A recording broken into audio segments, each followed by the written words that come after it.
сәлеметсіздер ме? Каналға қош келдіңіздер. Каналға тіркеліп, қолдау білдіріп кетсеңіз рахмет. Мұхтар Мағауиннің әйел махаббаты. Иә, шын сүйе алатын тек әйел ғана. Орындық тоқушы әйел. Құдай-ау, біз көріспегелі 10 шақты жылдан асып кетіпті ғой. Иә, Батимаш, ол кезде біз қыз едік. 5 биенің сабасындай толық, ет жеңді келген қараторы әйел Батима өзінің бір кезде қыз болғанына шынымен таңырқай аңырап қалды. Диванда шалқайып жатқан күйінде сағынып көріскен досы Зияны құшағына қыса түсті. Қыз күнде бәрі жақсы, жаман қатын қайдан шығады деген осы екен-ау, қазіргі түріміз мынау деп қойды. Сен айтпаймын, деді аздан соң Зияға күле қарап. Бойың өсіп, бетің бейнең ашаңданып, денең толықсырағаны болмаса, сол уылжыған қалпың әлі қыздан арықсың. Мектепте жоғарғы кластарда оқып жүргенде өзімізді бойжеткен санаушы едік. Бала екенбіз онда. Студенттік жылдар ғой, шын дәурен сүрген кезіміз. Бір қалада оқымағанымызды айтсаңшы, сенімен бірге сол Алматыға келмегеніме әлі өкінемін. Онда бәкеңе кездеспейтін едің ғой, деді Зия ойнақылана. Солай екен-ау, бірақ бәкең болмаса сәкең кездеспес пе еді? Кім дейсің? Сәкең. Әйтеуір біреу дегенім ғой. Аз үнсіздіктен соң, қалжың ғой бәрі де, деп қосып қойды Бәтима ақталған түрімен. Мектепте 10 жыл бойы бірге оқып, құлын-тайдай бірге ойнап, бірге өскен құрбылар енді 12 жыл өткен соң бірақ кездесіп, осы аз ғана уақыт ішінде соншама өзгеретіндеріне іштей таң қалысып, бірінен бірі көз айыра алмай ұзақ отырды. Кеше ғана тұлымдары желбіреген қыз еді-ау екеуі де. Енді міне. Құшақтасып, күлісіп, біраз мауқын басқан соң екі әйел үй, тұрмыс, тіршілік жайын сөз етіп кетті. Екеуден екеу отырып, қою шайды тартып алған соң әңгіме тіпті қыза түсті. Таусылар емес. Зия, деді бір кезде Батима кенеттен. Көптен көкейінде жүрген сұрағы есіне жаңа түсіп, осы сен күйеуіңнен неге айырылыстың? Қанша сұрасам да хаттарынан ештеңе біле алмадым. Анығын айтшы. Зияның жүзінде күлкі лезде тарады да, бет пішіні ойлы, қамырақты қалыпқа ауысты. Мінезіміз үйлеспеді, деді көзін бір нүктеден алмаған күйі. Келісе алмадық. Тағы соңында айттың.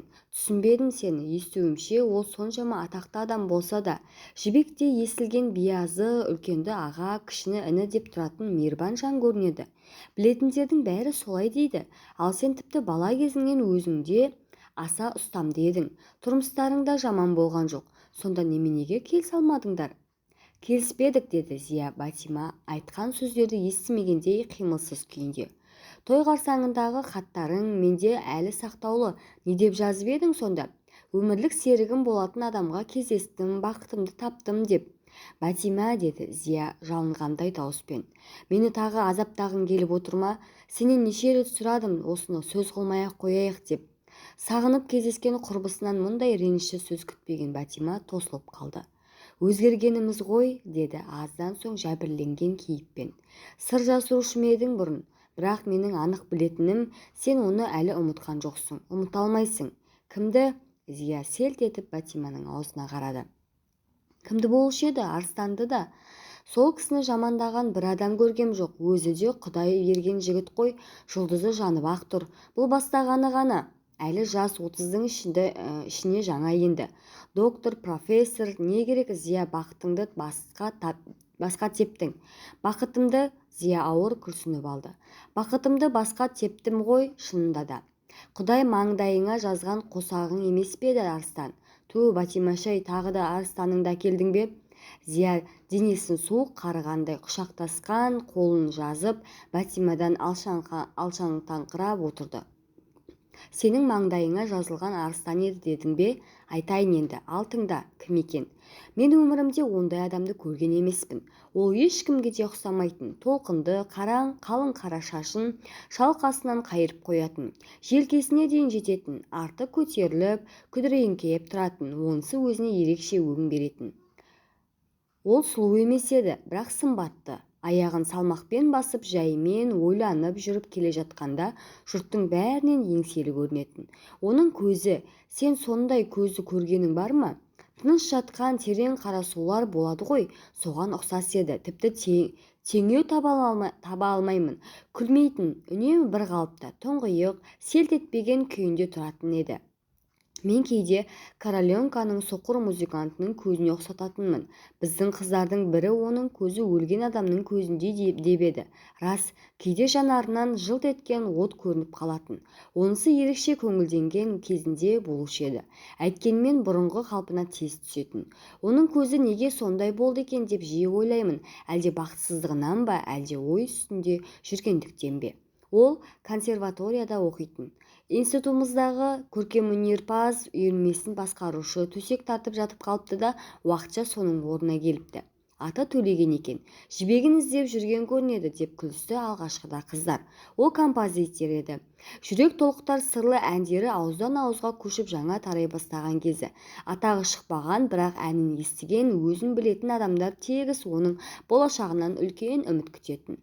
Жүріс-тұрысымен, сөйлеген сөзімен Төлеген қыздардың бәрін де баурап алды. Алғашқы күні ілме сөз, қақпа қалжыңдар жайына қалды. Орынсыз бірдеңе айтып қоймайық деп ойлана, имене сөйлейміз. Қыздардың әрқайсысы жібек болғысы келеді. Маған да ұнады Төлеген. Бірақ мен де әйелдің әлі өмірді білмейтін, әлі ләззаттың дәмін татпаған парақсыз әйелдің тәкаппарлығы бар еді. Кезекті репетициядан тараған соң қыздардың бәрі у-шу болып ананы-мынаны айтысып жатқанда, мен сөздеріне көп араласпай әрине қиялдап өзіммен өзім отырамын. Төлегеннің көзі маған алғашқы күні-ақ түсті. Мен аңғармағам, аңғарсам да елемеген қалып таныттым. Өзің білесің, менің біраз даусым болатын. Бізде жақсы әнші қыздар да бар еді. Кейбіреулері радиодан да айтатын. Әйткенмен Төлеген басқалардан гөрі маған көбірек ілтипат білдірді. Мен ән салғанда аузыма қарайтын да қалатын. Аздан соң мұны біздің қыздардың бәрі де байқады.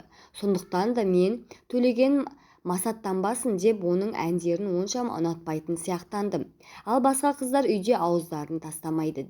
Өз жазғаныңды өзің қайта-қайта тыңдағаннан асқан азап жоқ деп Төлеген өз әндерін айтқызбайтын. Бірақ кейде ыңылдап қосылып кеткенімді аңғармай қалушы едім. Бір күні Төлеген жаңадан шығарған әнін үйретті. Ән бәрімізге де ұнады, ал мен оның сөзі мен сазына елтіп мас болғандай едім. Жігіт ғашығына өзінің жүрек сырын ашатын. Қызғаныш деген сезімнің дәмін алғаш сол кезде тарттым. Сірә Төлегенді бұл әнді сүйген қызына арнаған болар деп ойладым. Төлеген, осы әнді сіз орындамайсыз ба дегенде қуанғаннан не істерімді білмедім. Өзімнің сертімді ұмытып та кетіппін. Сол кезде мен шын бақытты екем, Бәтимаш. Бірақ адам бақыттың қонғанын білмейді, ұшқанын біледі дейді ғой. Бақ қонғанын мен де білмеппін. Келесі репетицияда Төлегеннің әнін жеке өзім айттым. Сөзі мен әуеніне беріліп кеттім, білем. Ән салып тұрғанда ештеңені көргем жоқ. Тек соның қайырғанда ғана Төлегенге көзім түсті. Маған қадала қарап қалыпты. Бетіне адам көз тоқтата алмастай еді. Сол күні киноға шақырды. Қайтар жолда ұзағырақ жүріп қалыппыз. Түнде тамаша еді. Жапалақтап қар жауып тұр. Жерде әппақ, көкте аппақ. Анда-санда үстіне қонған қар салмағын көтере алмай күтір етіп сынған бұтақ даусы естіледі. Екеуміздің қалайша тез ұнасып кеткенімізді білмеймін. Қол ұстасқан қалпымыз ақшақарды жалдап, мүлгіп жатқан көшелерді бойлап көп жүрдік. Сөйлескеміз жоқ, құр жүрдік те қойдық. Жауып тұрған кіршіксіз таза қармен қала оттары шағылысып, аспан самаладай жарық. Жоғарыға қарасаң, қалбақтап келе жатқан ұлпа, ірі қар түйіршіктері көрінеді. Кенет Төлегенге еркелігім келіп кетті. Қарап тұр деймін, сенге көшіп алғанымды өзім де аңғармай. Мен қазір ана бір түсіп келе жатқан қарды қағып алам. Қайсысын, деді Төлеген. Жауып тұрған қар түйіршіктеріне сан жоқ. Қайсысын екенін өзім де білмеймін, бірақ әне біреуін деймін, көкке қолымды созып. Сүйдеймін де алақанымды жайып тұрам. Енді қолыма жаңа бір түйіршік түссе балаша екеуміз де мәз боламыз. Үстіңді қара, аппақ, дейді Төлеген бір кезде. Қарасам пальтомның омырауын, иығын ұлпа аппақ қар қаптап алған. Төлегеннің үсті басы да сондай. Тоңған жоқсың ба? Жоқ деймін. Төлеген менің бір жерімді ауыртып алмайын дегенде үстімдегі қарды жайлап сипап қағады. Қолының жылуын бүкіл денем сезінгендей. Мен де оның иығындағы қарды түсірем. Сөйтіп тұрғанда кенет Төлеген мені қатты құшақтап алды да, Зия сол сәтті басынан жаңа ғана өткізгенде ерні балбырап, көзі күлімдеп аз отырды да, Бәтима, деді құрбысының иығына қолын салып.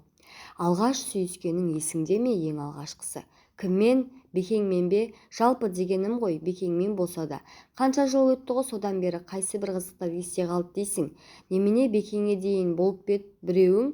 Бекеңе 4-ші курста кездестім ғой, оған дейін қай қыз сау жүруші еді, өйтіп-бүйтіп долбарлап ретін келтірді ғой Бекеңде. Сол жас сыптай жігіт кезінде қазіргісінен де ебедейсіз еді сорлы.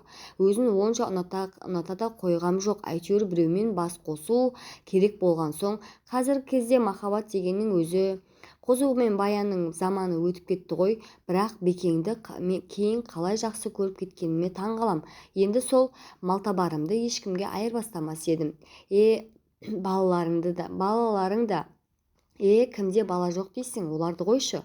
Бекең менің жүрегімді балалары арқылы емес, өзінің көнбістігімен жаулап алды ғой. Әлі күнге сол күйінде, тұр десем тұрады, жүр десем жүреді. Суретін көрдің ғой. Қазіргіден сидалау келгені болмаса, жігіт кезінде нағыз маубастың өзі еді. Ал сенің Төлегенің просто маладес екен. Қызды алғаш киноға шақырған күні сүйіп алу деген, бұл біздің соңғы сүйісуіміз еді, деді Зия әңгімесін қайта жалғап. Алғашқы және ең соңғы, оның демі оттай ыстық еді, ал ерні мені өртеп жібере жаздады. Буындарым босап еріп бара жаттым. Сол сәтте Төлегеннің өзі қыса құшақтап тұрмаған болса құлап қалар едім деймін. Кейін Арыстанмен бірге жүрген кездерімде мұндай ләззаттың дәмін де татқан емеспін. Бірақ өзім алдап, оны сүйем деп жүре бердім. Кейде шын солай сияқты көрінетін. Арыстан ол кезде аспирант еді. Ал Төлеген тағы сүймек болғанда бірақ жидым есімді. Өзіме оны қаншама жақындатып қалғанымды тез аңғардым. Масқарай таныспай жатып, ақындар, өнер адамдарының бәрі жүргіш келеді дейтін. Әрине мен мұның алғашқы қызы емеспін. Сол көп қыздың бірінде етіп мені тастап кетеді. Басыма жылт етіп келген ой осы болды. Сол сәтте мен де дөрекілеу бір қимыл көрсеттім. Төлегенді кеудесінен итеріп жібердім. Білем, әйтеуір сытылып шықтым. Содан бастап өзімді әлі күнге дейін анық түсінбейтіндей бір іс басталды. Төлеген күнара, кейде тіпті араға күн салмай келеді. Мен көбіне шықпаймын, уақытым жоқ деймін. Жалғыз-ақ ауыз сөз. Ал Төлеген мұңайып тұрып кетіп қалған соң бөлмеге келем де төсекте жатып алып ойлаймын. Жаңа шықсам ғой, қазір қол ұстасып андағыдай жүретін едік, мүмкін тағы да. Сол сәттің қайталануын аңсаймын, жан тәніммен не беріле бастаймын. Бірақ неге екенін білмеймін, үнемі өз сезіміме қарсы әрекет етіп отырдым. Кейде шығушем киноға не театрға барамыз, ондайда сыртта ұзақ қалмауға тырысам. Төлегенді бойыма жуықтатпаймын, тіпті қол ұстасып та жүрмейтін болдық. Үнемі көкейіміздегі сөздерді емес, басқа бірдеңе айтам. Ол әңгімеге мүлдем қатыссыз болып шығады. Төлеген менімен сырласып әңгімелескісі келуші еді. Өзінің армандарын, ойларын айтатын. Консерваторияны бітірем дейтін. Содан соң мен де мединститутты бітіресің. Ештеңе аңғармағандай ары қарай іліп кетемін.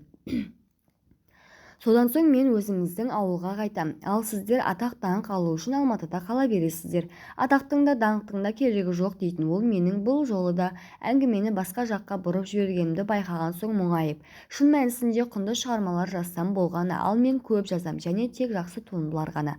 Концерттер мен симфонияларда, операда, балетте. Қазіргілерімнің бәрі жаттығу, өте көп іс тындырар едім. Тек сен менімен бірге болсаң, ол арманшыл еді, тіпті көп армандайтын, кейде шалқып кететін, мен мықтымын дейтін, бәрінен де күштімін, әлі көрерсің, бәрін де ұрып шығам, мақтаншақ деймін мен іштей. Ал кейде өнер жолының қиындығын әңгімелейтін, әй осы менен ештеңе шықпас деп те қоятын, қазіргі музыка жайлы ойларын айтатын, кейде тіпті тым алысқа сілтеп маған мүлде бейтаныс қай-қайдағы бір композиторлар жөнінде хикаялап кететін. Мұның бәрі мен үшін тым қызықсыз іш пыстырар нәрселер еді. Ал ол табиғатында сөзге сараң болғанмен бір шешілсе ұзақ тартатын. Әрине мұндайда менің көңілім басқа жақта жүреді. Төлегеннің өзімді сүйетініне көзім анық жетті. Мен шексіз бақытты едім, бірақ оған қанағаттанбадым. Төлегенді тағы да қинай түскім келді. Бұл маған қызық еді. Сол кездерде оның қандай күйде жүргенін ойласамшы, өзімнің мерейімнің үстемдігін сезінген соң менің тентектігім шектен шықты. Консерватория студенттерінің жатақханасы алыс, қаланың шет жағында, Атты әскер көшесінде. Қазір басқаша аталса керек. Мен, мен Төлегенді ұзағырақ ұстауға тырысамын. Көбіне әдейі істеймін. Транспорт тоқтап қалған кезде талай жаяу кетіп жүрді. Өсіп кеш қайтқан бір күні жатақханаға жақындаған жерде 2-3 бұзақы жабылып бар киімін сыпырып әкетіпті. Өзін соққыға жығыпты. Әйтеуір тірі қалған. Осы жол оған қаншалық қымбатқа түскенін кейін ғана білдім. Ол тақыр жетім еді. Әкесі де шешесі де туған туысқандары да жоқ. Ешкім қаражат жағынан көмектеспейтін. Және ол кезде жағдай қазіргідей емес. Ақша тауып киім алғанша ай бойы жолдастарының бірінің ескі пальтосы мен костюмын киіп жүріпті. Осы уақыт ішінде маған бірер рет қана қатынады. Ұялған болуы керек. Тіс жармады. Бар болғаны бір үлкен дүние бастадым. Бітіріп тастайтын едім. Жағдай келіспей созылыңқырап барады. Уақыттан да таршылық көріп жүрмін деді. Арыстанмен сол Төлеген келмей жүрген шамада таныстым. Бұл екеуі дүниенің екі шеті сияқты, бірінен бірі мүлде ұқсамайтын. Төлеген көркем өнерге табынса, Арыстан әдебиет, музыка дегендердің бәрін еріккендердің ермегі санайтын. Бұрын ғой дейтін, ол біздің елімізде Толстой де болды, Тургенев те, Пушкин де, Чайковский де болды. Бірақ Россия артта қалған мешеу мемлекет еді. 1905 жылы жапондардан қалай жеңілгенімізді тарихтан оқыдың. Орыс армиясы мен флотын Толстой сақтап қала алмады. Таза масқара болдық. Ал қазір ілгері дамыған ғылым мен техниканың арқасында Советтер одағы дүние жүзіндегі ең ауқатты, ең алдыңғы қатарлы державаға айналып отыр. Маған Арыстанның батылдығы ұнады. Киіп жарып жүретін. Және артық ауыр сөз айтпайды. Қыз көңілін немен алдарқауды біледі. Әйткенмен оны сізден берге жақындатпадым. Мен Төлегенде қызғаныш сезімін тудырғым келді. Білсін дедім, онсыз да өмір сүре алатынымды. Бір жексенбіге екеуін қатар шақырдым. Үнемі кешігіп жүретін Төлеген бұл жолы ерте келді. Арыстан біз есік алдына шыққан кезде бірақ жетті. Мен тіпті екеуін таныстырсам ба деген ойға кетіп тұр едім. Арыстан бөгет жасады. Кешіріңіз деді ол Төлегенге қарап гүр етіп. Бұл кісі бізбен бармақ еді.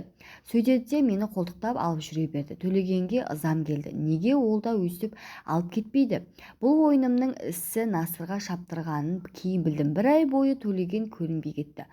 Үлкен дүниесін аяқтай алмай жатқан болар деген кекесінен өзім бармадым.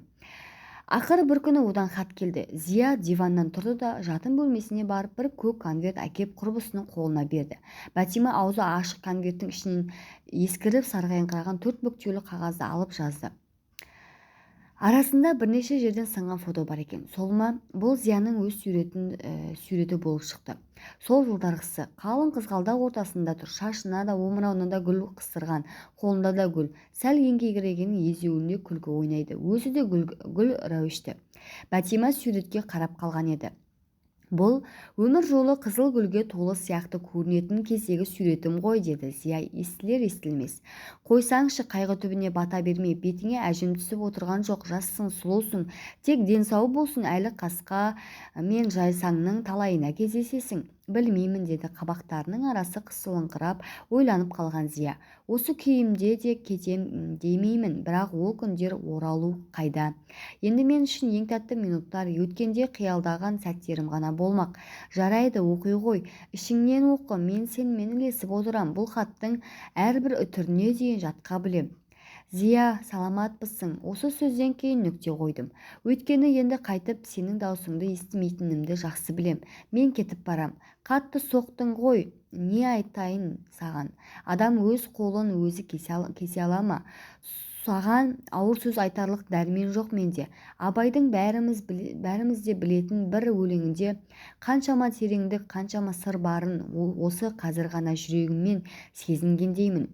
Дүниеде сірә сендей маған жар жоқ, саған жар менен артық табылса да, сорлы асық сарғайса да, сағынса да, жар тайып жақсы сөзден жаңылса да, шыдайды риза болып жар ісіне, қорлықпен мазағына табынса да. Мен адамның ең асыл, ең асқар сезімдерін музыка ғана толық жеткізіп бере алады деп ойлаушы едім. Әрине, сөз құдіретін білем, дегенмен де. Ал мына сөз, шыдайды риза болып жарысіне шыдадым ғой мен де. Бақытты едім сол кездердің өзінде, әншейін ғана сенің даусыңды естіп тұрудың өзі маған қаншама қуаныш әкелуші еді. Қорлық пен мазағымды көріп жүрсем де, сенің сол даусыңды ести бергім келетін, бірақ амал бар ма? Осылай болуға тиіс шығар.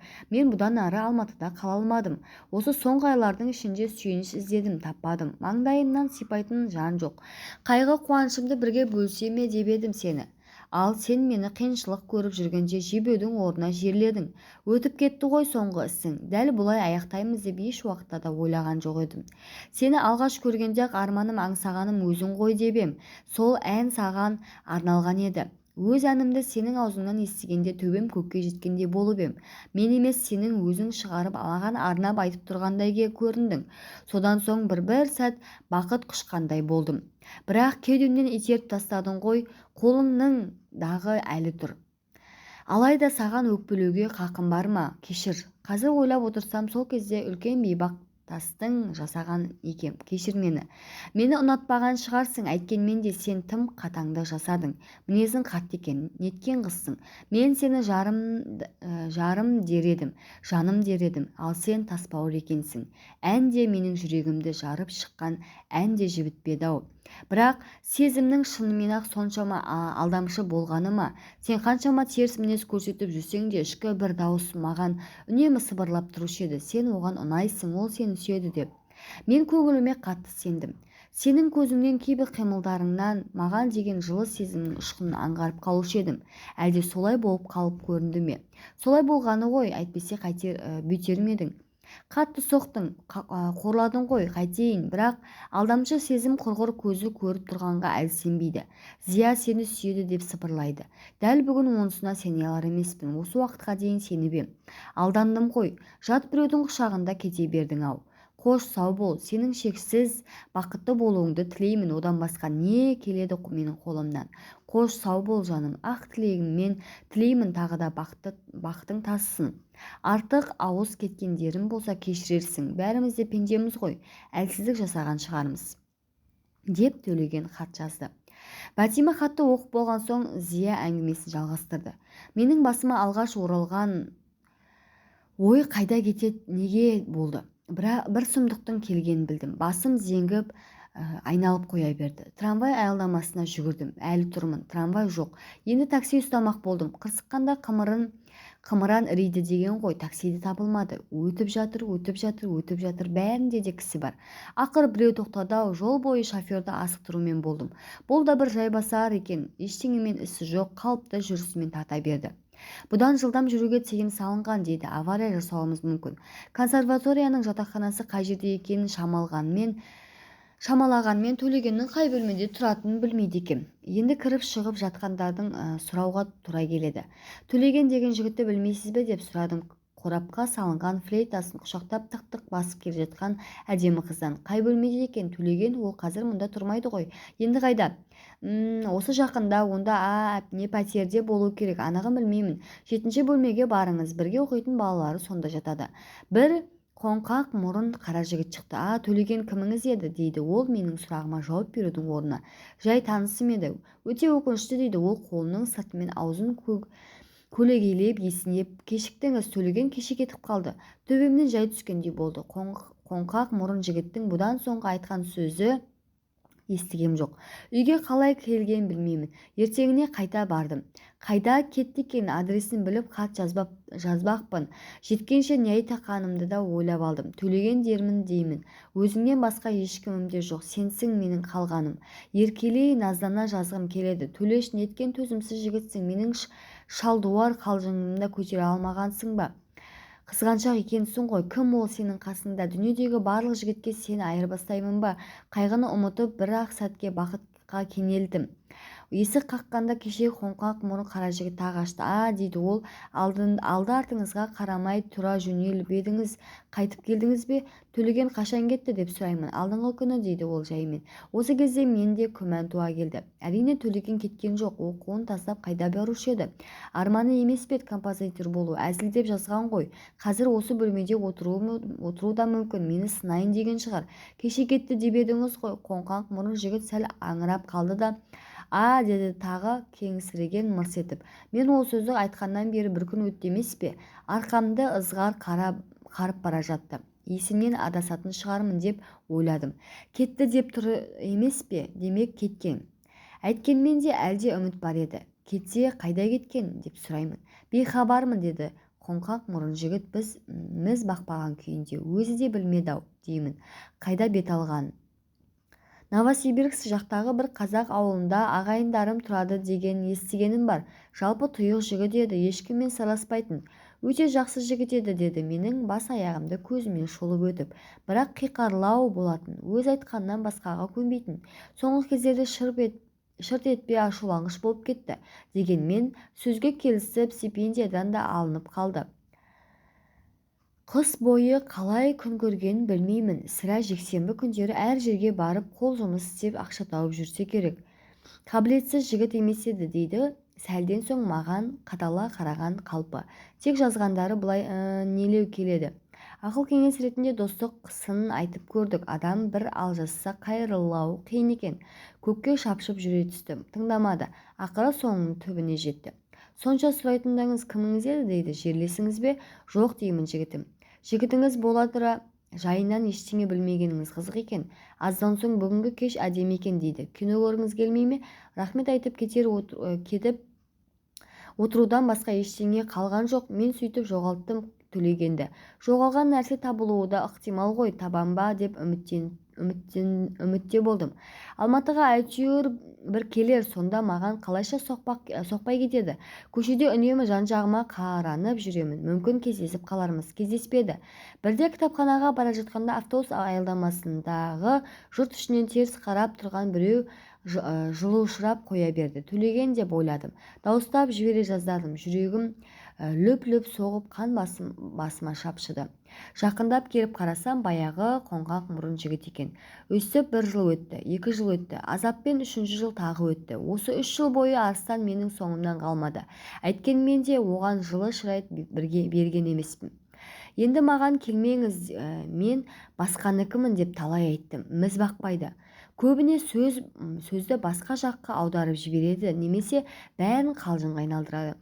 Өзінің жолдастары лабораторияда бірге істейтін қыздар жайлы ананы-мынаны айтып біраз тұрған соң киноға сүйрейді. Қанша дегенмен мен де пендемін ғой, бірте-бірте жіби бастадым. Төлеген саған жоқ, оны ұмыт деп өзімді өзім азғыратынымды шығардым. Бірақ мұның үшін Төлеген мені қатты жазалады. Өзі жоқ болса да әндері соңымнан қалмады. Ара-тұра радиодан айтылатын, ал жастар жағы аузынан тастамайды. Кештерде де, жиындарда да, тойларда да. Төлегеннің өзіме арнаған әнін естігенде не болып кеткенімді білмеуші едім. Өткен күндер көз алдыма келе қалатын. Қар жауса да үйде отырмаймын. Жылы киініп алып сыртқа шығам да баяғыда Төлеген екеуміз қыдырған жерлерге барып жалғыз өзім жүрем. Сол арман болған түнге ұқсас талай кешті өткіздім, бірақ қасымда Төлеген болған жоқ. Талай рет сол кезде Төлегенге еркелегенім есіме түсіп, аспаннан жауған қар түйіршіктеріне алақанымды тосып тұрдым, бірақ мені ешкім де құшақтап сүймеді. Талай рет сол кезде ақыры мен мединститутты бітіріп, іргедегі Жамбыл ауданына қызметке келдім. Уақыт озған сайын Төлегенді кездестірсем деген үміт жіңішкере берген еді, енді үзілді. Бақытымды шынымен жоғалтқаныма көзім жетті. Адам неге болсын көндігеді екен? Көндіктім. Көндікпегенде не істейсің? Арыстан маған жексенбі сайын автобуспен келіп қайтатын. Ақыры мен Төлегенді ұмыттым деп өзімді өзім сендірдім. Аз уақытқа ұмытқандай болдым. Арыстанның құшағына құладым. Той аяғы тарқар-тарқамастан Арыстан кандидаттық диссертациясын қорғады да Новосибирскіге ауыстық. Арада 4-5 жыл өтті. Күйеуге шыққаннан соң алғашқы айларда Төлегенді қайда ойлап жүрдім де бірте-бірте ұмыттым. Шыңдап басына бақ, мансап шындап ұмыттым. Арыстанда жаста болса атақ абыройы, зор мәртебесі биік басына бақ, мансап үйірілген ғұлама шалдардың өзі оны жоғары бағалайтын. Жас деп әлпештейді, болашағы зор деп сыйлайды. Мұнымен мен мақтан етемін. Тек араласып жүрген дос, жар саналатын адамдардың бәрінің де арыстанға ұқсастығы мезі қылған. Бұлардың көпшілігі дүние қызығынан бейхабар, есеп машиналарының басқа ештеңе шаруасы жоқ, өз ісіне берілген фанатик жандар еді. Арыстан екеуміз бақытты сияқты едік. Жұрт қалай айтса, біз де солай тұрып жаттық. Адал жар болдым. Бір арманым сәби көру еді. Тағдыр жазбаған екен. Әйткенмен бұл Арыстанның ойына кіріп шықпайтын. Төлеген сияқты оның да мен түсінбейтін мінезі көп еді. Бірақ бір ғажабы, бойында әлденеден дүлей күш бар сияқты. Адамды езіп жаныштап тұрады. Шынымды айтайын, мен одан қорқатын едім. Обалы нешік екеуміз өте тату тұрдық. Шыны аяқ шылдырап көрген емес. Сөйтіп жүргенде бір күні сен жындыхананы көргенің бар ма? Қаланың шет жағында тұратын клиенттеріме бара жатып, қасынан өтіппін. Дүниеде мұндай сұмдық болады деп ойлағанда жоқ едім. Сыртқа ағаш дуалын жинап тастап, кірпіш қабырға қалағалы жатыр екен. Аула биік шойын шарбақпен қоршалған. Ар жағында адамнан гөрі тағы аңға көбірек ұқсас үсті-басы алба-жұлба кісілер жүр. Біреулері отыр, біреулері киімдерін сыпырлап тастап, тақыр жерде күнге қыздырынып жатыр. Көбі беталды ыржалақтап, өздерімен өздері болып жүр. Екі-үшеуі мені көріп атам заманғы частушкаларын айта бастады. Менің зәрем ұшып кеткен еді. Осы араға жақындамай айналып жүретін болғам. Бірақ көп ұзамай аңдаусызда тағы бір үстінен шығып қалыппын. Тезірек жанынан өтіп кеттім. Жалт бұрылып едім, үсті басында сау тамтық жоқ, шашы ұйпа-тұйпа сабалақ біреу шарбаққа жабысып қимылсыз сілейіп тұр екен. Көзі өңменінен өтеді. Мен жалт қарағанда ол баж етіп қолынан бетінен басып теріс айналды екен. Ес түсін білмей үйге келдім де диванға құлай беттім. Бұл Төлеген еді. Дегенмен көзіме сенбедім. Анығын білейін деп 3-4 күннен кейін қайта бардым. Бас дәрігері қартаң адам. Менің Төлегенге келгенімді естіген соң үндемей аз тұрды да, ол кіміңіз болады деп сұрады. Кімін дейін? Жай танысым еді дедім. Онда жөні деді. Өзінің туған туысқан жоқ жігіт еді. Осыдан 6-7 жыл бұрын деймін, бір жамағайындары әкеп тапсырды. Шөп шауып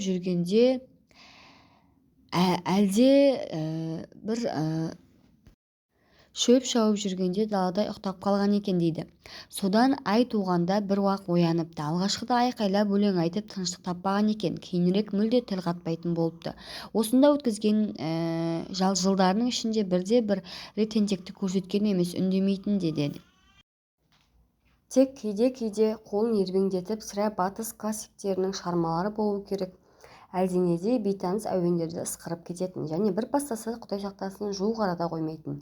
Біздің жұмыстың жайын білесіз, бірақ оған көп күш қолдана бермейтінбіз. Сау кезінде өте ақылды жігіт болған сияқты. Дегенмен сіз кешіктіңіз. Ол бүгін таңға жақын дүние салды. Мен теңселіп кеттім. Білем, дәрігер қолымнан ұстай алды. Бүйтіп жүргенше өлгені жақсы болды, деді ол. Сондықтан қуануыңыз керек. Қапа болмаңыз, деді тағы да дәрігер. Мені бекіте түскісі келіп, бұл фанеге кімдер келіп, кімдер кетпеген, бәріміз де өлеміз. Бірақ байғұс соңғы 3 күн ішінде қатты азаптанды. Әлде кімдерді атап шақырып, әлде біреулермен күбірлеп сөйлесумен болды. Көптен бері қойып кеткен ескі әдетіне басып аңылдап, әлденедей бір мелодияларға салды. Дегенмен, деді дәрігер аздан соң, танысыңызды ақырғы рет көріп қалғыңыз келсе, асығыңыз, әлі жерлей қоймаған шығар. Мен не өлі емес, не тірі емес, дәрігердің соңынан ердім. Ол созылып тыныш қана жатыр екен. Сол баяғы күйі, сол баяғы менің Төлегенім, бірақ түсі суық. Жағы сорайып, танауы қусырылған соп-сұр. Мен жақындап кеудесіне айқастырылған қолын ұстауға да қорықтым. Шап беріп, сенсің мені өлтірген дейтін сияқты көрінді. Әйткенмен Төлегеннің сүйегін алып қолдан қоямыз деуге батылым жетті.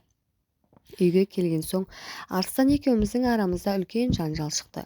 Мен өз айтқандарымды істедім. Төлегенді жер қойнауына тапсырған күннің ертеңіне өзіме осыншама бақытсыздық әкелген қаланы да, Арыстанды да тастап Алматыға тартып отырдым. Қара көлеңке бөлмені меңіреу тыныштық кернеді. Екі әйел біріне бірі тығылысып, қимылсыз, үнсіз отыр. Тек қабырғадағы ағаш қорапты үлкен сағаттың бірі қалыпты самарқау соққан тығылы ғана естіледі. Сүйегіне барғанда алдым жаңағы суретті, деді аздан соң Зия тыныштығы бұзғысы келмегендей сыбырға жақын үнмен.